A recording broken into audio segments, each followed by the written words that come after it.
Firmó. La pluma dorada raspó el papel y por un segundo, todo pareció detenerse. El brillo del anillo en la mano de Marcus, la sonrisa perfectamente ensayada de Beverly, las luces reflejándose en la isla de mármol de la cocina. No me miró. Firmó como quien cierra un capítulo que no le pertenece a nadie más que a él. Sonrió. Aplaudieron. Yo respiré, abrí la boca y dije dos palabras que habían tardado años en hacerse plausibles. He terminado. Antes de que la sala se llenara de felicitaciones y de champán servido con descuido, marqué un número que guardaba como una llave. Mi padre contestó en el tercer timbrazo. Su voz al otro lado del teléfono no llevaba sorpresa. Llevaba la calma de quien había previsto el movimiento durante meses. Activa la cláusula 4B. Dije. Hazlo ahora.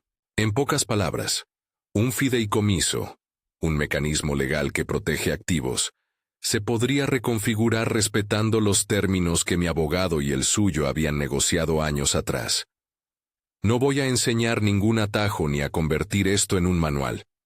Todo lo que hice, lo hice con asesoría legal. Cada retirada de capital fue validada por abogados y contadores forenses. Lo repito porque hay una delgada línea entre estrategia legítima y el rumor fácil de la ilegalidad. La diferencia está en los papeles, las fechas y las firmas. La casa entera estaba impecable. Sillones de terciopelo, cortinas que caían con gravedad teatral, cuadros que registraban la historia social de la familia Sterling.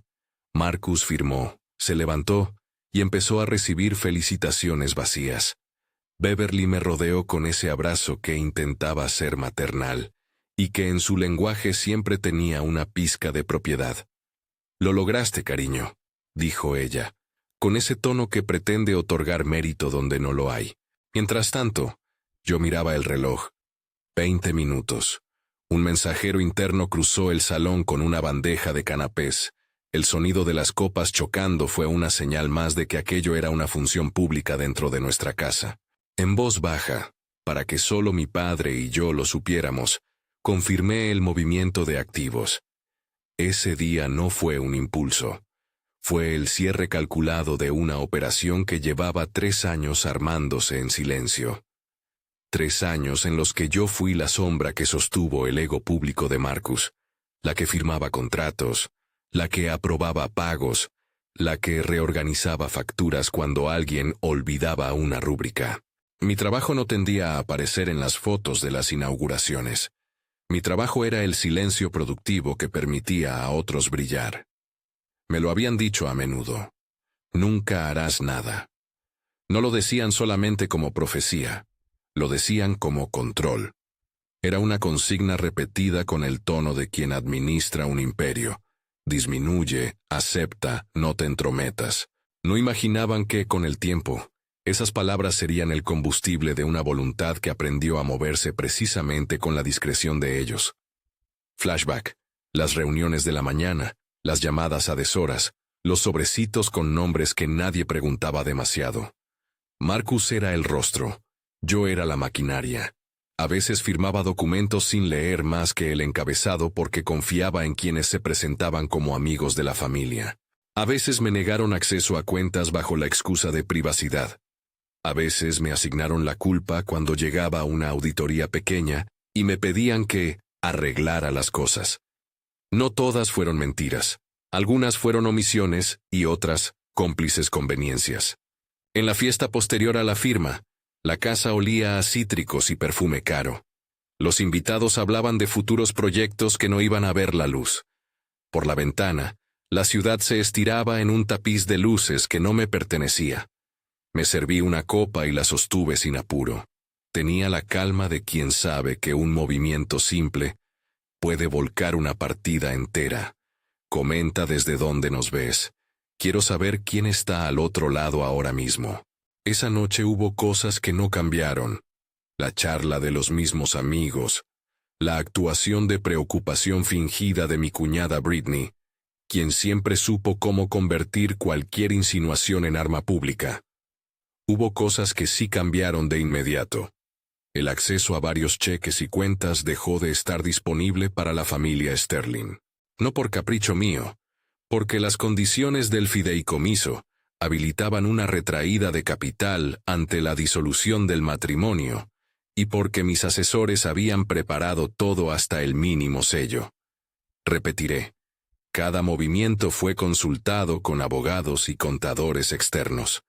No era solo una llamada impulsiva, era la ejecución de cláusulas contractuales que existían desde antes. Al día siguiente el efecto fue casi teatral. Beverly fue al banco del vecindario con la seguridad de quien no conoce un contratiempo. Esperó su turno, sonrió y extendió un documento para retirar fondos de la cuenta que hasta entonces había usado como si fuera propia. La cajera, una mujer joven con anteojos, frunció el entrecejo, buscó en sus pantallas y devolvió el papel con una frase fría. La cuenta está congelada por orden judicial. Los aplausos sociales que la rodeaban eran ahora un rumor lejos de la realidad. En la luz fluorescente del banco, Beverly palideció. Lo que siguió fue una explosión mediana en la plaza. Llamadas, gritos, acusaciones. Marcus me llamó al teléfono de la casa, furioso, con la voz quebrada por la sorpresa que no podía contener en público. Esa conversación estuvo llena de reproches y, por momentos, de la arrogancia que esperaba que mi movimiento fuera un error. A quien le molestó profundamente no fue mi retirada. Les molestó que yo hubiera sabido dónde estaban las piezas y cómo moverlas. ¿Qué crees que estás haciendo?, me dijo. ¿Quién te dio derecho? Los mismos papeles que firmamos, respondí. Y mis abogados. No era una respuesta para calmarlo, era una exposición. La verdad que deja rastro. Los documentos no son poesía, son hechos que resisten el ruido. Mostré algunas de esas pruebas en privado, extractos, emails que documentaban transferencias, hojas de cálculo con notas de aprobación. No hice un espectáculo de ello. Las presenté a los asesores, al banco, y dejé que la ley hiciera su trabajo. La reacción pública fue previsible en una era, donde la reputación se arma y se desarma en 280 caracteres. Comenzaron las insinuaciones, las campañas de desprestigio sutil, que crecen como malas hierbas en una red social descuidada. Un vídeo manipulado apareció, con cortes y escenas fuera de contexto, pintándome como una mujer agresiva, ambiciosa y traidora. Un blog de la alta sociedad publicó una nota sugiriendo que yo había vaciado cuentas en silencio, sin aclarar que esos movimientos estaban sustentados y notificados a los asesores pertinentes. Clientes empezaron a llamar. Algunos suspendieron contratos. Un socio decidió posponer una inversión hasta ver cómo evolucionaba la situación. Perdí en apariencia, contratos, promesas, la cómoda posición de la que uno no necesita justificar la presencia. Gané, en términos muy diferentes, claridad, estructura y un conjunto de papeles que no se contradicen con mi versión. La batalla, en realidad, siempre fue por quién controlaba la narrativa, pero yo decidí no entrar al ruido. Mientras ellos gritaban y demandaban titulares, yo guardaba carpetas. Contraté a un equipo de contadores forenses.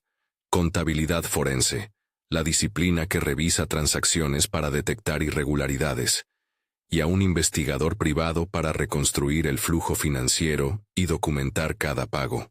No era venganza, era método. Cada auditoría, cada conciliación de cuenta, cada recibo era un ladrillo para construir la verdad. Y la verdad, contada con papeles en lugar de con gritos, pesa más. La estrategia fue simple en su lógica y compleja en su ejecución. No responder a cada ataque en redes. En su lugar, preparar una exposición controlada dirigida a quienes realmente importaban. Clientes, periodistas de conflicto económico y ejecutivos que valoran pruebas por encima de escándalos virales. No quería que la historia se convirtiera en espectáculo. Quería que se convirtiera en evidencia. Hice una lista de prioridades. Primero, asegurar las pruebas. Respaldos en servidores externos. Copias certificadas en papel sellado. Testimonios recogidos formalmente. Segundo, Avisar a las autoridades pertinentes cuando el material indicaba delitos específicos.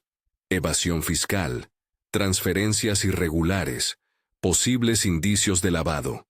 No todo es automático. Los fiscales requieren traza documental, y los fiscales se paran sobre hechos verificables.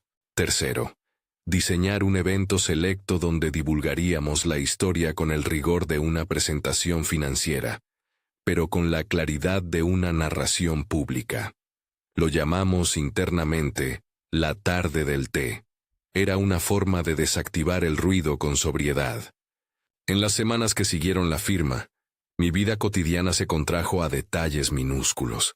Nocturnidad de ojos, llamadas de medianoche, revisiones de contratos. Dormía poco. La mente no se apaga cuando se teme por la destrucción de lo que uno construyó. Me costó ver amigos que se apartaban por miedo al contagio reputacional. Me costó enfrentar el desprecio sutil de quienes alguna vez me consideraron una extensión de la dinastía Sterling. Pero también hubo señales de respaldo. Clientes que me llamaban para decir, lo sabemos. Periodistas que pedían hablar en privado para entender fechas y documentos.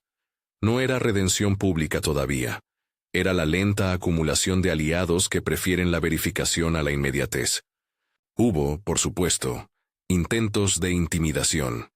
Un sobre amarillo apareció en el buzón de la oficina con una nota sin firma. Insinuaciones sobre secretos que solo la familia conocería. Marcus intentó que todo eso fuera un asunto privado, que revirtiera mi iniciativa con presión social en la alta sociedad local. Beverly lanzó llamadas a antiguos contactos para arreglar lo que llamaban un malentendido familiar. Britney publicó una secuencia de posts ambiguos que buscaban sembrar duda sobre mi estabilidad emocional.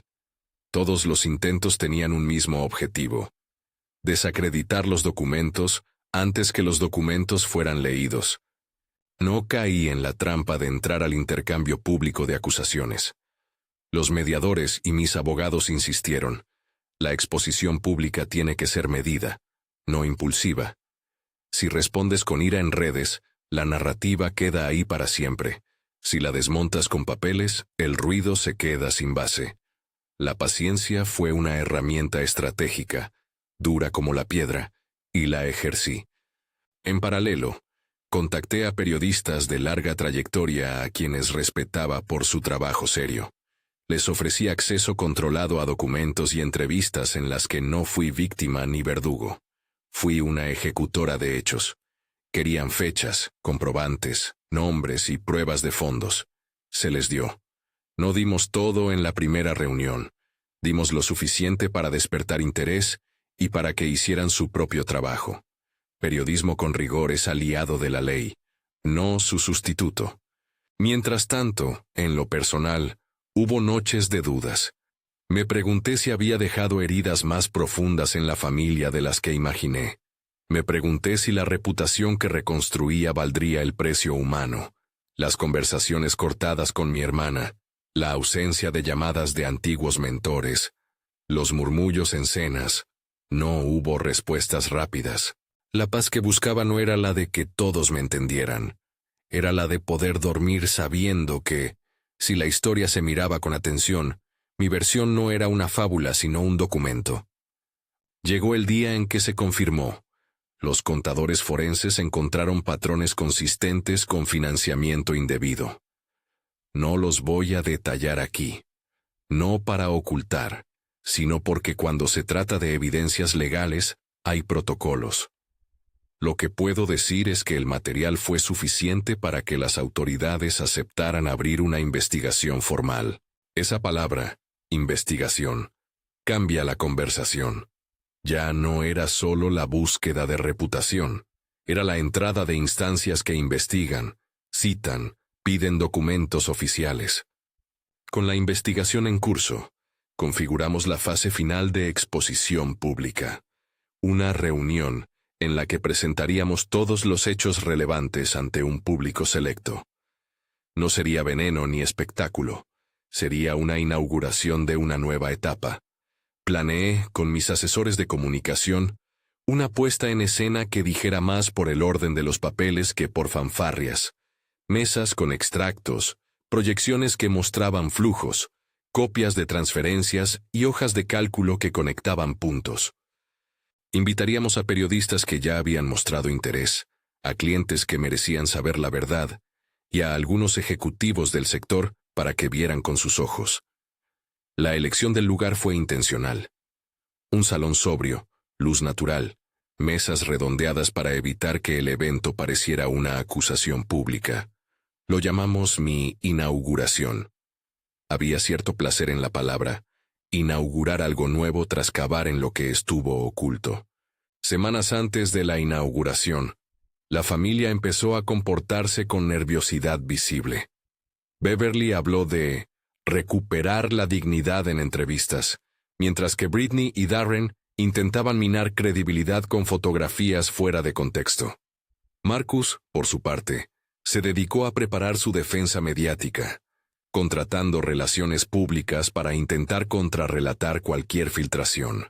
Fue entonces cuando una realidad práctica se impuso. Si las autoridades tenían interés, era probable que quisieran coordinar acciones en el momento en que la evidencia fuera inevitablemente pública. Eso implicaba mover no solo papeles, sino a personas, testigos, agentes, fiscales. La noche previa a la inauguración dormí mal, no por miedo al escándalo. La idea del escándalo me resultaba ya familiar, sino por la tensión de la espera. Todo plan tiene un punto de quiebre, el instante en que lo que preparaste y lo que el otro prepara chocan. Había presentado a los periodistas extractos que demostraban irregularidades. Había ya entregado a las autoridades copias de transferencias que sugerían malversación. Mis abogados coordinaban con el fiscal y con agentes que, en un término general, se referían como federales, agentes del orden que investigan delitos como evasión fiscal y lavado de dinero. No voy a enumerar procedimientos de investigación. Solo diré que el compromiso fue técnico y respetuoso de la ley.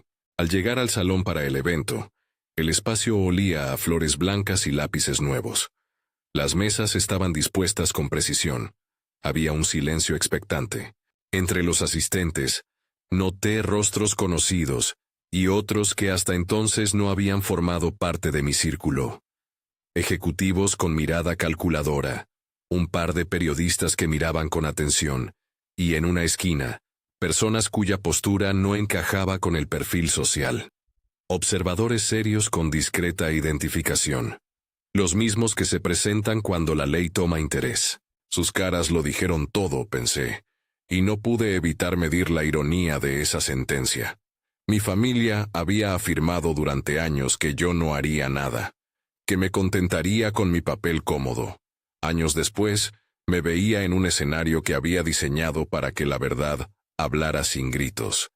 Y ellos estaban allí, presentes, controlando sus rostros como si pudiera borrarse la historia con una mueca. Marcus, impecable, miraba con frialdad. Beverly intentaba mantener la compostura, aunque sus ojos buscaban apoyo en los conocidos. Britney murmuraba algo que no pude escuchar. Los demás, invitados de la alta sociedad, ya no sabían exactamente cómo posar. Mi discurso no fue largo. No necesitaba dramatizar. Introduje la idea que siempre me movió, que el poder silencioso es más poderoso que el poder ostentoso, porque el primero deja rastro y el segundo, solo brillo. Presenté, ordenadamente, una línea de tiempo. Contratos firmados, pagos autorizados, cambios de titularidad. No dije nombres de cuentas, dije hechos. Mostré lo que los papeles dicen. Había, entre el público, quienes tomaban notas con profesionalidad y quienes, con notebooks salvadoras, preparaban titulares. En un momento del evento, Marcus intentó alterar la escena con un gesto teatral. Levantó un sobre amarillo que había traído y que, según su versión, justificaba su inocencia y aseveraba una supuesta extorsión por mi parte. Fue un gesto previsible, casi una escena de teatro barato. Antes de que pudiera hablar, vi que uno de los asistentes al fondo, no un invitado social, sino alguien con porte oficial, se levantó y se dirigió hacia él con paso decidido. unos murmullos cortos, miradas que se cruzaron como cables que al contacto chispean. Esa fue la primera señal de que lo que habíamos planeado no sería solo una noche de exposición, sería un punto de inflexión. La escena se detuvo por un segundo. Marcus con el sobre en la mano. Yo con la carpeta que contenía la copia que había entregado a las autoridades días antes. No hice nada público para desencadenar una reacción inmediata. No necesitaba demostrar que yo había entregado el sobre a los fiscales. Me bastaba con saberlo. Mi trabajo ya había convocado a instancias que no responden a la presión social. Responden a hechos. Respiré profundamente y miré a la sala. Algunas caras estaban tensas. Otras buscaban un hueco para salir discretamente. Por mi cabeza cruzaron las imágenes de esos años previos. Los pagos en la sombra, las llamadas a deshora, la costura silenciosa de contratos que ahora se deshilachaban con la luz. Pensé en lo que escuché tantas veces. Nunca harás nada. Hoy en esta inauguración sus caras lo estaban diciendo todo. La mezcla de incredulidad, delación pública y pequeñas grietas de orgullo herido que no sabían cómo disimular. No celebré, no fui triunfal. La escena no era para mí un trofeo personal, sino la constatación de que la preparación puede desarmar una narrativa construida por miedo y privilegio. Aún quedaban batallas legales por delante, noches sin dormir, explicaciones largas frente a posibles consecuencias económicas y sociales. Había también el coste humano. Amigos que ya no volverían a confiar. Socios que quizá preferirían distancia. Pero la sensación que quedó fue otra. El reconocimiento práctico de que el silencio estratégico, la documentación y la paciencia son herramientas capaces de reordenar la balanza cuando el poder ostentoso cree que basta con tener cámaras. Mientras la charla terminaba y los asistentes se agrupaban en pequeños corrillos, noté que varios teléfonos vibraron al mismo tiempo. No dije nada. Dejé que la situación siguiera su curso. La inauguración había sido mi acto de apertura, y la ley, como una maquinaria fría, empezaba a mover sus engranajes. Sabía que la próxima vez que me enfrentarían sería con mociones formales, citaciones y la siempre compleja danza de la justicia que no se hace en público, sino en oficinas, tribunales y despachos. Al bajar las escaleras del salón, me crucé con Beverly. Su rostro estaba cetrino. Por un instante, vi en sus ojos algo más cercano al miedo que al desprecio. No busqué venganza en su mirada, solo constaté el efecto de las decisiones que ella misma había tomado. Pasé a su lado sin detenerme, y cuando me alcanzó la brisa de la noche, pensé en la frase que había escuchado tantas veces: «Nunca harás nada». Años después, en mi inauguración, sus caras lo dijeron todo. Si esta historia te resuena y conoces a alguien que necesita recuperar su poder silencioso, compártela. Y si quieres seguir siguiendo este camino conmigo, suscríbete. Hay más por contar, y lo que viene no será fácil, pero sí necesario. Salí al parque junto al recinto, y me senté un rato en un banco.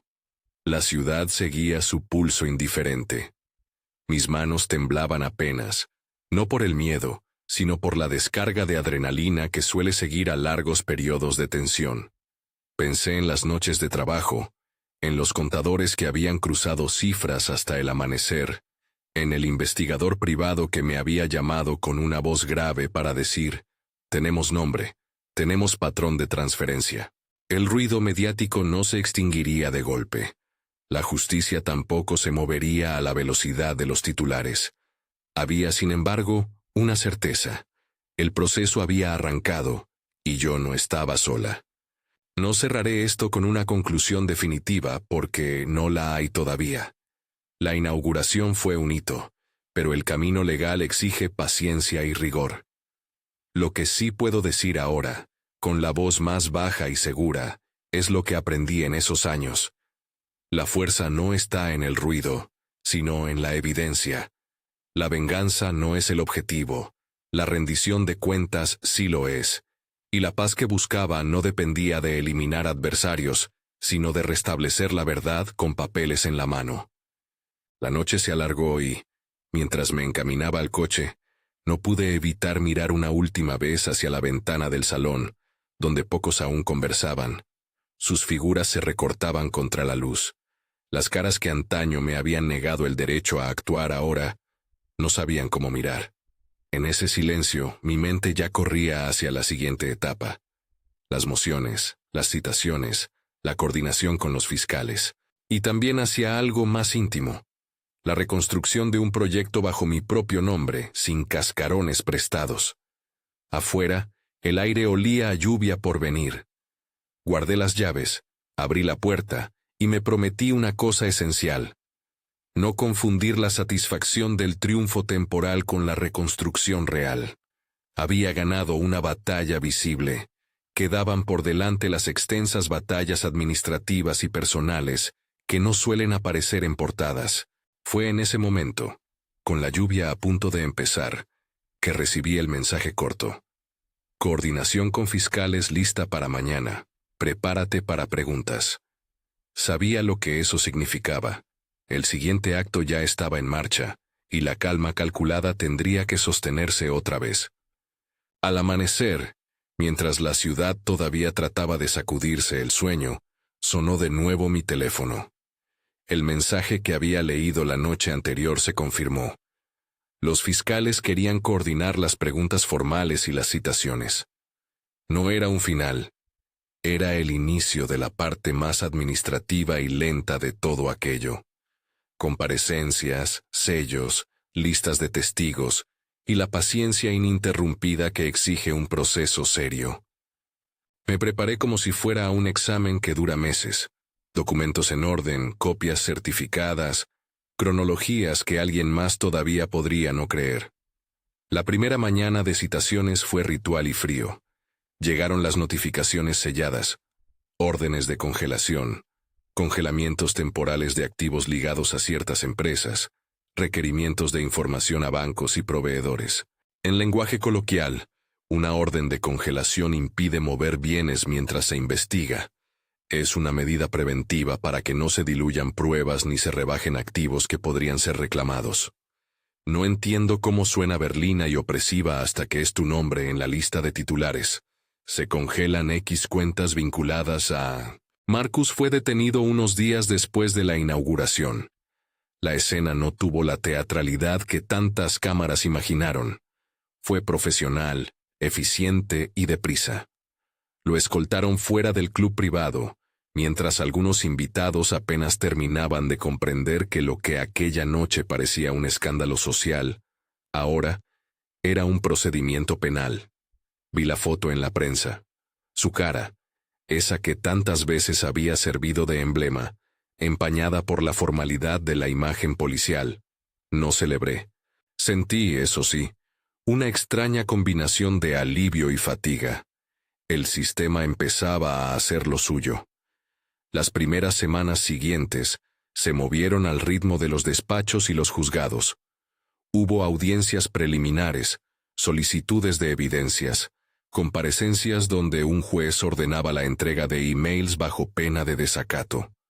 La ley no es una catarsis, es un proceso con pasos. Aún así, cada vez que un documento que yo había guardado en meses de trabajo aparecía en el expediente, era como escuchar una pequeña campana que marcaba un avance.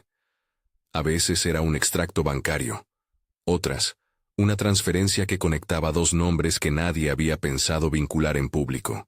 Los defensores de Marcus intentaron desactivar la narrativa en tres frentes: desacreditar la cadena de custodia de mis pruebas, afirmar que mis movimientos eran venganzas personales sin base económica, y plantear que los documentos habían sido sacados de contexto. Sus argumentos no eran novedosos. Lo que sí lo fue, para ellos, fue la rigurosidad con la que mis equipos habían preparado las pruebas. La contabilidad forense no es una metáfora de precisión. Es un trabajo de horas en hojas de cálculo y en servidores que registra quién firmó, cuándo y bajo qué autorización. Cuando lo explicamos ante la corte, lo hicimos con calma. Las transacciones muestran... Las autorizaciones registran. No éramos un coro de acusadores. Éramos un equipo demostrando traza y coherencia. Hubo momentos de crueldad pública. Artículos sensacionalistas especularon sobre la dinámica familiar. Perfiles en línea intentaron construir agendas de odio, y en foros anónimos algunos intentaron reconstruir versiones alternativas de los hechos. Es una peculiaridad atroz del tiempo que vivimos. El rumor se multiplica más rápido que la verdad verificable, y muchas veces permanece más tiempo en el imaginario colectivo. En privado, mi número se llenó de mensajes de apoyo y de cartas anónimas que oscilaban entre amenazas veladas y advertencias.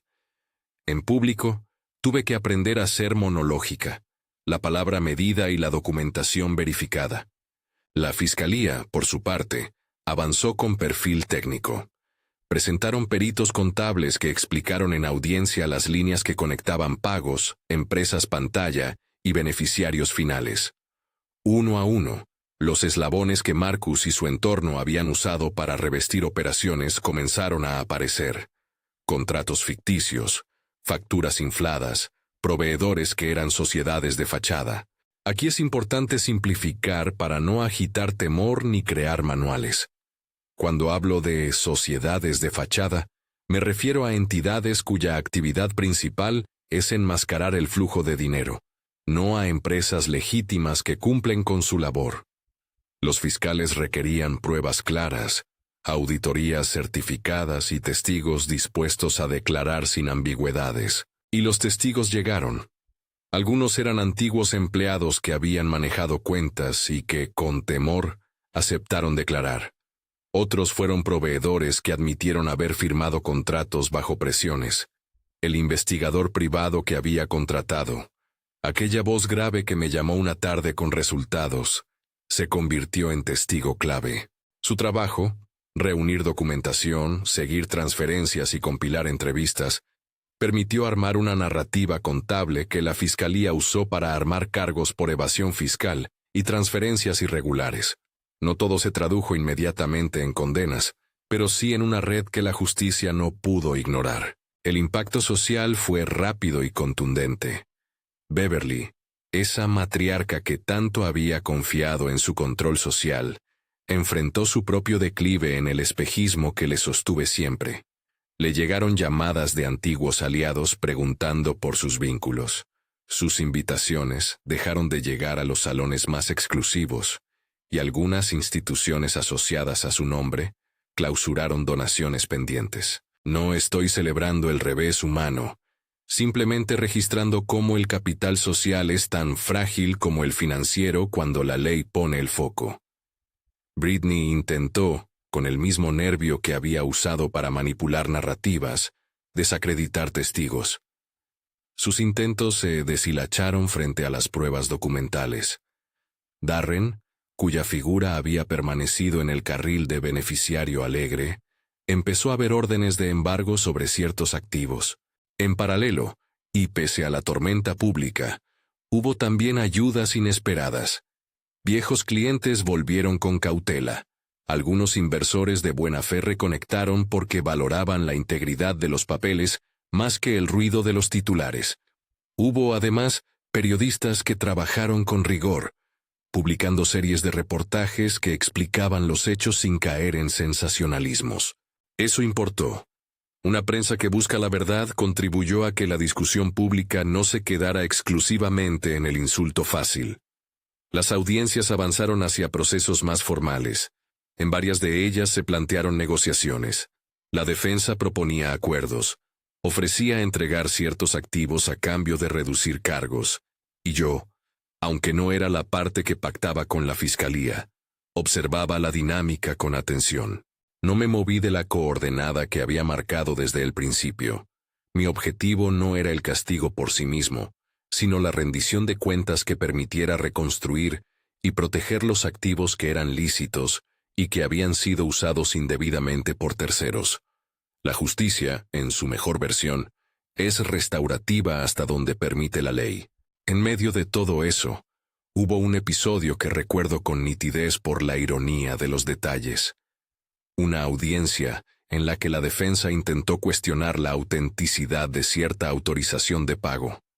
El perito de la fiscalía, un hombre de mirada seca y palabras medidas, desplegó una prueba simple, una cadena de correos con firmas y respuestas que explicaban la dirección de la transferencia.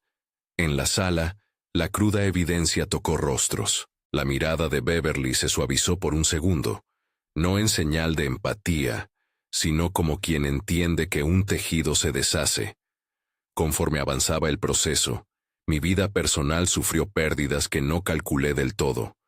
Hubo rupturas en amistades de años, personas que prefirieron no involucrarse, cenas canceladas. Pagué el precio de mi decisión de exponer, pero también gané una especie de claridad que no tiene precio.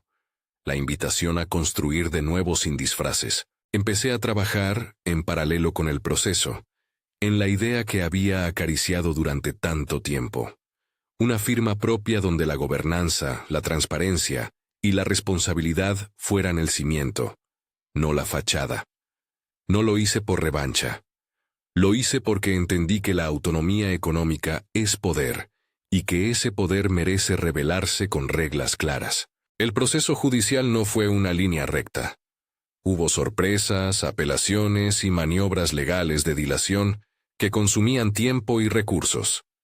En una exhibición que parecía orquestada para estirar el calendario, la defensa presentó nuevos testigos favorables que, sin embargo, se vieron contrarrestados por registros bancarios y testimonios de quienes, antes, habían aceptado procesos de reconciliación. El ritmo se volvió una carrera de resistencia.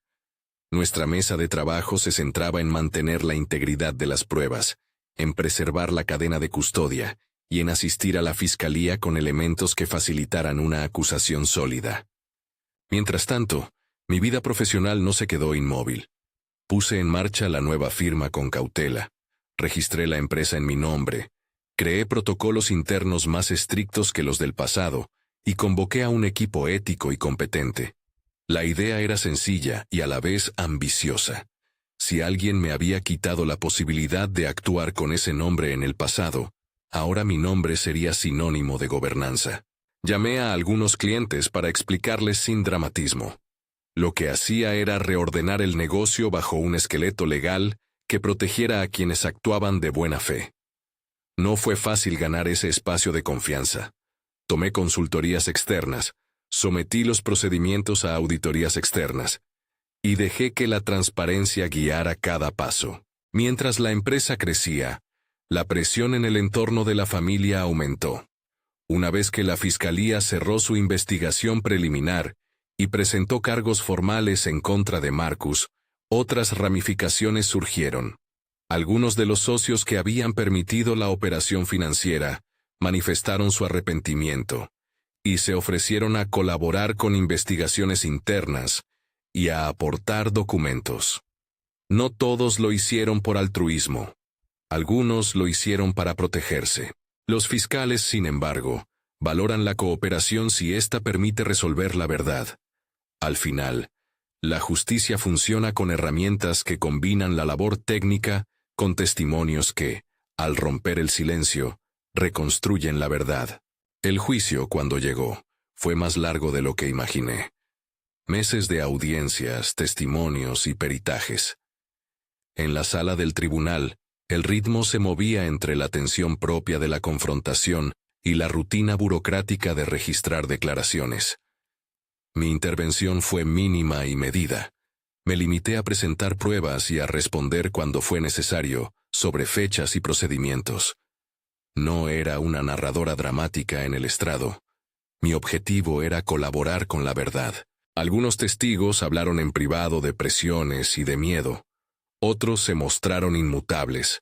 Fueron, en su conjunto, piezas para armar una imagen que, fuera de la sala, ya tenía su propia historia. Finalmente, la sentencia, o las resoluciones parciales, empezaron a delinearse. Sanciones administrativas, devoluciones parciales de activos y, para algunos implicados, acuerdos para responder por delitos económicos.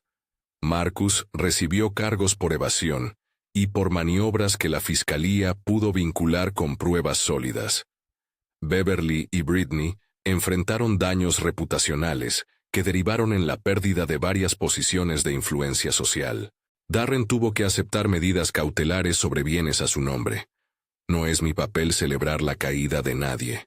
Preferí reservar mi juicio para los documentos y las acciones legales, pero sí reconozco que hubo un efecto reparador en la estructura que había sido dañada. La restitución parcial y las medidas punitivas enviaron un mensaje de límites. Con el proceso, también llegaron las consecuencias prácticas. Costos legales elevados, semanas donde mi equipo y yo trabajamos casi sin descanso, y períodos de incertidumbre contractual. Hubo momentos, por honestidad, en que dudé si valía la pena. Pero cuando recordaba el entusiasmo de clientes que volvían, o la primera auditoría que dio resultados transparentes para la nueva firma, entendía que el esfuerzo había sido invertido en un capital intangible, la credibilidad ganada. Pasaron años. La empresa que fundé se consolidó lentamente. No con la rapidez de los flashes en las inauguraciones sociales, sino con la constancia de quienes creen en procesos. Aposté por formar equipos diversos, con controles internos robustos y políticas de transparencia. Decidí que parte del propósito de mi compañía fuera asesorar a mujeres emprendedoras en la protección de sus activos y en la construcción de estructuras de gobernanza que impidieran abusos escondidos en los pliegues de las finanzas familiares. Contraté a especialistas en compliance, organicé charlas públicas sobre gobernanza, siempre con el aviso de que cada caso es único y requiere asesoramiento profesional, y establecí una pequeña fundación que, con recursos modestos, apoyaba a quienes habían sufrido abusos financieros dentro de entornos íntimos. Una tarde, años después de aquella inauguración clave donde la sala había dicho tanto con silencios y miradas, organizamos la apertura oficial de la nueva sede de mi firma. Esta vez la inauguración fue un acto más solemne que ostentoso. Una cortina gris, una placa con el nombre de la empresa en letras sobrias y un pequeño brindis. Invité a personas que habían sido claves en el proceso. Abogados, contadores forenses que testificaron, algunos clientes que se mantuvieron fieles y, sí, algunas figuras del entorno antiguo. No invité a buscar humillar, invité a mostrar que, con trabajo, es posible rehacer. En la entrada, las caras de los presentes lo dijeron todo. Vi a Beverly entrar con su compostura trabajada, pero con una tensión en el rostro que delataba la pérdida de seguridad. Vi a Marcus entre la gente, más demudado que en las fotos públicas. La mirada ya no era la de quien se asume intocable. Vi a Britney intentando posar para fotos, pero evitando los objetivos que realmente importaban. Sus expresiones me mostraban algo que no es venganza. Eran el reconocimiento tácito de que la vida puede reorganizarse y que, cuando las reglas se aplican, la apariencia pierde su poder absoluto. Mi discurso esa tarde fue breve. Hablé de responsabilidad, de transparencia y de la idea de que el poder real se construye con papeles y reglas aplicadas con rigor. Recordé que ninguna institución es perfecta y que la justicia tarda y no siempre es total, pero que la sumatoria de pruebas, de trabajo y de perseverancia puede cambiar el curso de dinero y de reputaciones mal administradas. No busqué consolar a quienes habían perdido estatus. Hablé a quienes, en su soledad, podían estar pensando que la única salida era callar. Les dije que el silencio puede proteger momentáneamente, pero que la evidencia, cuando se ordena, habla de manera más contundente. Al terminar, me acerqué a la placa. La toqué y sentí más que un triunfo personal, una responsabilidad renovada. Ya no era solo la mujer que resolvió un problema familiar con el auxilio de la ley. Era líder de una organización que aspiraba a impedir, o al menos reducir, que otros atravesaran lo mismo. Escuché a algunos asistentes comentar a solas, y vi a ciertos rostros que en otras épocas miraban con condescendencia, ahora mirar con respeto contenido. La reconstrucción también incluyó lo íntimo, Trabajé con terapeutas, conversé con mi padre sobre límites que antes no habíamos impuesto, y hablé con mi hermana sobre la indemnidad que la familia necesitaba para rehacerse. No hubo reconciliaciones fáciles ni regalos emocionales. Hubo conversaciones largas, pequeñas renuncias, y la dolorosa aceptación de que algunas relaciones perderían su antigua forma. Es el coste que pagas cuando decides romper esquemas que han protegido abusos. Lo cuento porque la austeridad emocional es parte de la cuenta que no siempre aparece en los titulares. Con el tiempo, la empresa creció en clientes y en propósito. Creamos políticas de protección patrimonial que no buscaban ser esquemas opacos, sino estructuras de gobernanza. Reglas claras, separación de funciones, auditorías periódicas y la educación de clientes para que comprendieran qué es legítimo y qué no. Repetiré la advertencia que siempre dije en audiencias y declaraciones. Cada caso es distinto, y la asistencia de profesionales es necesaria. Esto no sustituye asesoría legal ni contable personalizada. Mientras tanto, la familia Sterling, mi antigua familia por matrimonio, sufrió desgaste. Marcus enfrentó condenas parciales y sanciones. Beverly soportó el declive social. Britney enfrentó el descrédito en ciertos círculos donde su voz antes tenía peso. Nadie fue aniquilado. Nadie fue arruinado por completo de la noche a la mañana. Lo que ocurrió fue la imposición de consecuencias legales y sociales por hechos que antes habían sido tolerados detrás de cortinas. No celebro la caída. Celebro la posibilidad de que las reglas cumplan su función cuando se les presenta evidencia. Una lectora o un lector me preguntaría quizá, ¿valió la pena? La respuesta honesta es compleja. Perdí relaciones, noches de sueño y la ligereza de la vida sin juicios. Gané, sin embargo, autonomía, integridad pública en mi nombre y la posibilidad de sostener un proyecto que refleja valores. La vida que reconstruí no es la de antes. Es otra, con menos brillo superficial y más solidez estructural. No siempre es cómoda, pero me permite mirar hacia adelante sin depender de sombras ajenas. Con las puertas abiertas de la nueva sede, inauguramos también una serie de talleres dirigidos a mujeres que han experimentado manipulación financiera. No eran cursos para enseñar a evadir, como no he repetido nunca, sino para explicar la gobernanza básica. ¿Qué preguntas hacer a un contador? ¿Cómo leer un contrato elemental? ¿Y cuándo pedir una auditoría? En cada sesión, dejábamos claro, estas son nociones básicas. Cada situación requiere evaluación profesional judicial y contable. Mi propósito era empoderar sin ofrecer recetas. Con el paso de los años, aprendí a aceptar que las caras de la familia, esas que tantos años me recordaron que nunca haría nada, eran, en buena medida, un espejo de su propio miedo a perder control. Hoy, cuando las veo en encuentros profesionales, percibo una distancia que contiene respeto y, a veces, cierta aceptación. No hay fiesta de reconciliación ni abrazo público. Hay un reconocimiento tácito. El mundo no se sostiene únicamente por apariencias. Hay reglas y consecuencias. Permíteme cerrar con una advertencia práctica que siempre doy. Si crees que tus finanzas o tus derechos han sido manipulados, no actúes por impulso en público ni intentes arreglar todo tú misma sin asesoría. Guarda pruebas. Busca a un abogado con experiencia en la materia y a un contador forense si la situación lo requiere. La diferencia entre el rumor y la evidencia está en los documentos y en quienes saben ordenarlos. Consulta con expertos. Cada decisión tiene impacto legal. Y un último punto que quiero compartir desde la experiencia. La paciencia estratégica no es pasividad.